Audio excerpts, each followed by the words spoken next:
Welcome to Ren TV, the Cancer Show. And today, let's talk about Drake. Bro, it's not really looking good for Drake, bro. It's like I made a video earlier about how it seems like the engagement is down on social media, and I don't know if social media is dying. Um, so Drake has 142 million followers on IG last time I checked, right? Let's just say around that. When Drake posts a picture, his pictures, he get over 1 million likes on like a good amount of his pictures, right? Especially his recent pictures, right? You know how many comments there are in those pictures? Slightly over 100 comments, bro. 1 million likes, slightly over 100 comments.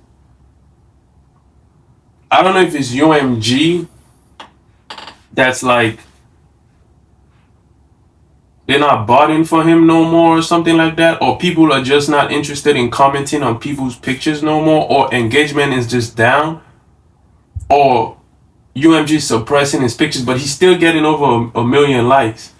It's like, bro, it's kind of weird, bro. It's like it doesn't match up.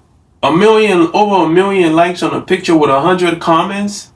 It doesn't. Like, I look at other people that don't even get 1 million likes, but they have way more comments than that. It doesn't make sense. It doesn't make sense. And I'm only saying this because of the whole commotion about Kendrick using bots and stuff. And I'm not saying he shouldn't have mentioned that. It's good for us to know. At least me, from a business perspective, I want to know all that stuff, bro. You know what I'm saying? Like, it's not from an emotional perspective for me. I look at those things from like a business perspective more than anything. Yeah, I get into like cracking jokes and stuff, but that's just an other side of things, right? But from like a business perspective, I'm happy he sued UMG. From a business perspective, I'm happy he exposed some of those things. In fact, all of those things. I'm happy because that's something that can benefit me. And I feel like people should use that to benefit themselves. So that was a good thing for me. And I feel like the so-called culture, bro, like, but a lot of people, they're attached to the emotional side of things, which is cool. You could be attached to that too, but I'm just saying, don't lose sight of things. But again, I be focused on the business side of things too, even though I'm with all the bullshit too, though. Like, you know what I'm saying? But I'm paying attention, you know what I'm saying? It's something that my bro Primetime said, bro. Like, shout out, bro. He was saying, bro, like, the way we are, we could be out turning up, right? In the middle of turning up lit, and we could still talk about like some type of like real, like some business stuff, some like something, like, you know what I'm saying? Like, in the middle of that, bro, we're capable of doing that, bro. Like, where we could still have a conversation about, like, you know what I'm saying? Because sometimes you gotta be able to, because sometimes crazy things happen, or things that could benefit you happens when it's lit, bro. A lot of times, bro. And some might pop up, and some people, they can't function as far as like, bro, it's lit, we outside, like, we turning up, and something pops up. It's like, yo, a conversation needs to be had, or you gotta peep something in the middle of what's going on. Some people don't have that ability, bro. You know, like, where it's like, bro, it goes down any moment, bro. It goes down at any time where an opportunity is right there. Like, you can't be in a state where it's like, bro, like, I can't even maximize, at least even take advantage of the situation, even if you can't maximize it. Like, you know what I'm saying? But let's hear a step from that a little bit.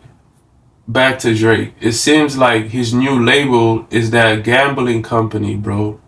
And one thing I've noticed about Drake, and I've seen this old like tweet that he had made, or a message he had sent to one of his girls.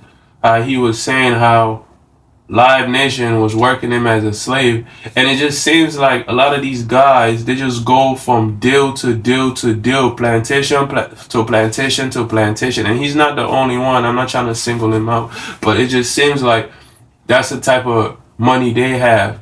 Like, I realize with a lot of these guys, it's like,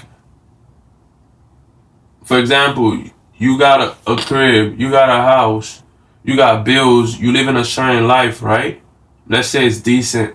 Like, let's say your monthly bill is like $10,000, right? I'm just putting random numbers up. $10,000, right? and let's say you making like 100. Say it's like 10,000 a month, and you making like 100 a month, right? Like, say something happens, like, you know what I'm saying, you come up, and now you making $1 million a month, right? And these are just random numbers I'm putting up, by the way. You making $1 million a month. You know what most people do? Instead of being like, all right, man, like, all right, cool, like, yeah, I can upgrade, like, okay, cool. My bill might go up to like 100K a month, or maybe even 200K a month. You're still bringing in $1 million. You know what most people do? Now, just their bill alone, say their bill alone goes up to like 200K. That's just their bills alone. Now, they're gonna wanna go get accessories to go with that, where their expense go from that to like 750K a month. And some people, they take it over $1 million even. Where it's just like, bro, now you upping your lifestyle to a degree where it's just like you barely under how much you making a month. And since you barely under how much you making a month, right? It's like you just thinking like, oh, I got this deal that's coming in that's covering that, and then if anything, I just go get this other deal. And then when they get this other deal, say they get another deal that's like another 100, another 1 mil. Now they're bringing in 2 mil a month. Instead of keeping the stuff at slightly under $1 mil, they'll up it again. Where now the expense don't go up to like $1.9 million. And then they'll just go, I'll just go get another deal. But every time they get another deal, they up their living expense, bro. They feel like I gotta match up to, like, you know what I'm saying? And these are rich, broke niggas. And it's not just niggas that do this. You know what I'm saying? But, like, I say nigga as in just people. Like, you know, like, now when I mean niggas, I'll specify. You feel me? But yeah, it's like, bro, it gets to like a degree where you see these people, they're flashing and they're living a certain life, but they're really broke, bro. And they will never understand that they're broke. And most people don't understand that they're broke just because they're living like that, bro. You know what I'm saying? And it's hard for people to even understand that. People at the lowest degree, the lowest level, don't even understand that, bro. But you can only say something. You can't tell somebody how to live their lives, bro. You know what I'm saying? But it seems like, and even with Diddy, right? They said Diddy got like 18 jobs, bro. My bad. 18 sponsorship, 18 companies that he was working for. That's 18 jobs, bro. That's not really like, it's like, bro, all those things, it's like, look at what happened. The minute they pull the rug from under you, like one of them is like, oh, something controversial happened where now all these companies are like, I can't mess with you. Like, you got all these things. That's when people start gathering their finances, start looking at their books and like, hold on, what's going on? You were never really that rich, bro. You were living paycheck to paycheck. You were depending on a bunch of companies and a whole bunch of stuff to sponsor your life. And then you live in deals to deal, and then you don't understand that you don't really have much going on, because the minute something happens and all these deals can be taken away from you, how much money do you really have?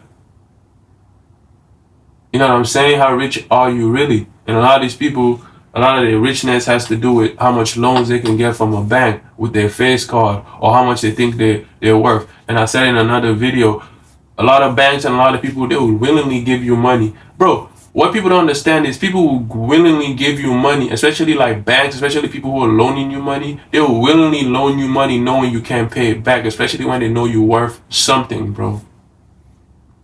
It's like a lick.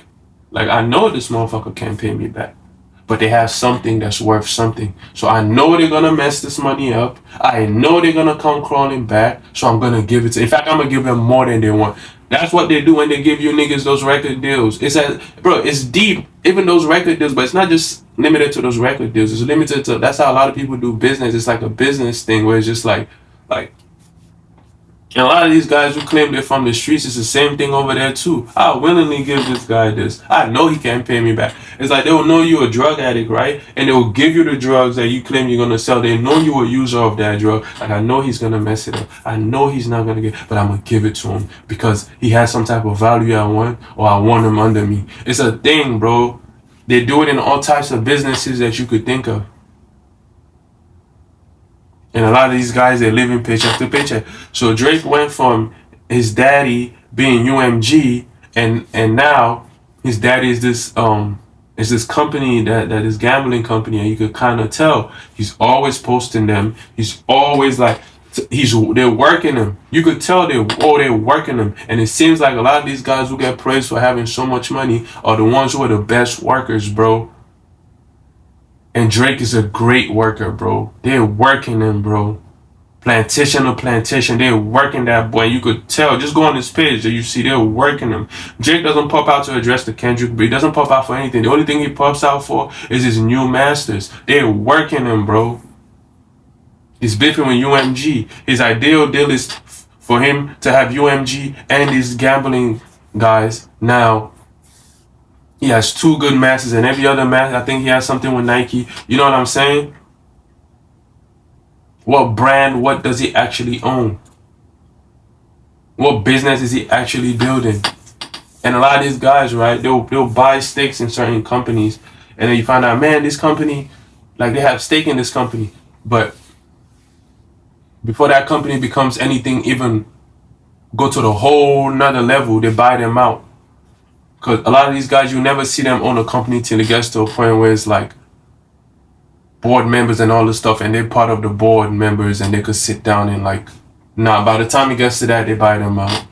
And they'll always take the cash and take the money, bro, and then they'll go invest in something else. It's like, that's kind of how a lot of them do businesses, where it's just like, and that's what I was saying with a brand like Yeezy, right?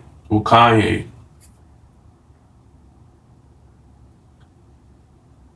He actually has a brand and an opportunity, bro, to actually create a brand where he doesn't have to do that. And if he does that, bro, he can actually own something that's actually will make him so wealthy, he will never need to live like the way these guys live, bro. And it will be his company. I don't see guys that have stuff like that, bro. That's actually where wealth is, bro. It's having a company like that. It's actually like your company. And it's an actual company. It's not you investing in another company. It's not you like signing some type of endorsement deal with something. No, it's an actual company that you actually own. And you build it and you brand it and you take it to a degree where other people are coming to invest in your company. And they own percentages, but you own the majority of the percentages. Even if somebody comes by a 1% share, 2%, 3, 5, 10% share, but you own a majority of it. If you're willing to even sell percentages of that company, that's the ideal. Not to go buy into like 2, 3, 4, 5%, and then before it even gets to maximize, they buy you out or they give you, but you're just looking at it, man, this is a lot of money. I'm gonna take it anyways. And I don't want to rub these people off the wrong way. If I don't sell, it's gonna be bad, or they're gonna throw me another investment, and they're like, you could invest in this other company. It's like, it's a game, bro. But anyways, I don't want to get too deep into all this stuff, bro. I want to crack jokes. I want to crack jokes.